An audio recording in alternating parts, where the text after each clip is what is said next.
Latex. That's what I said. You did not. What did I say? You said Playtex. Oh, that's different. Yeah, made the baby angry. Made it hungry. Get back there right now. Okay. I was talking about latex in the first Bring Our Monsters to Life. In fact, we use lots of different practical make effects, including latex in the most recent version of The Mummy. Now, first, the visual effects team first created a series of conceptual drawings, and in some cases, painting over existing photos of Sofia Boutella, the actress who played the mummy in the film. From those drawings, sculpts were created helping build foam latex appliances that were then glued directly onto Sophia's face. This included tiny, individual runic symbols that were applied by tweezers. This whole process took about 4 hours to complete every day. It was only from the neck up, and then from the neck down, large silicone appliances with ink-infused glue embedded in them were placed over her body to create the thousands of runic symbols that covered her completely. Think of it like a temporary 3D tattoo. Now, as we can see from this time-lapse video, upwards of 6 artists worked on her daily, and that was just to get her into makeup. That was before getting into costume. Now, Sophia and her stunt double, Lucy Court, went through this process dozens of times during filming, but all this hard work and a good facial cleanser really paid off in the end.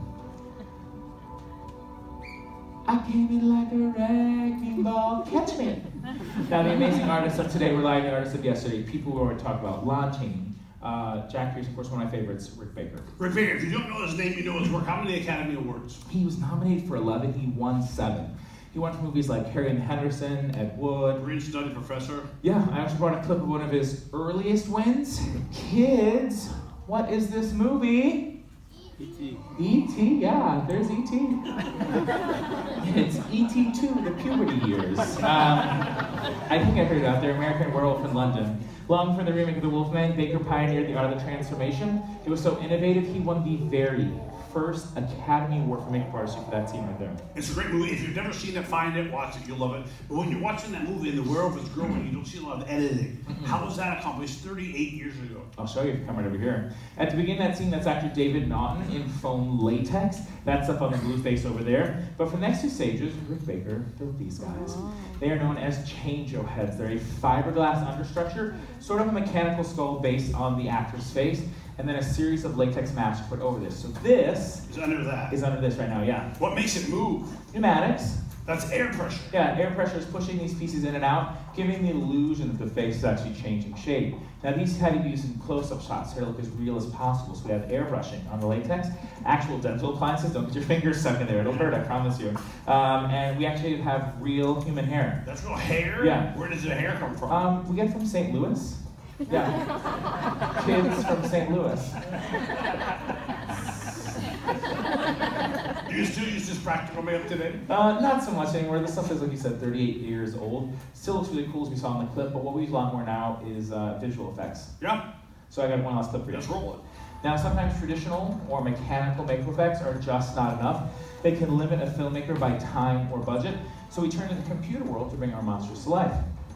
Now, placeholders called animatics are created before production even begins to help give the feeling that a finished creature will show with its movement and its structure.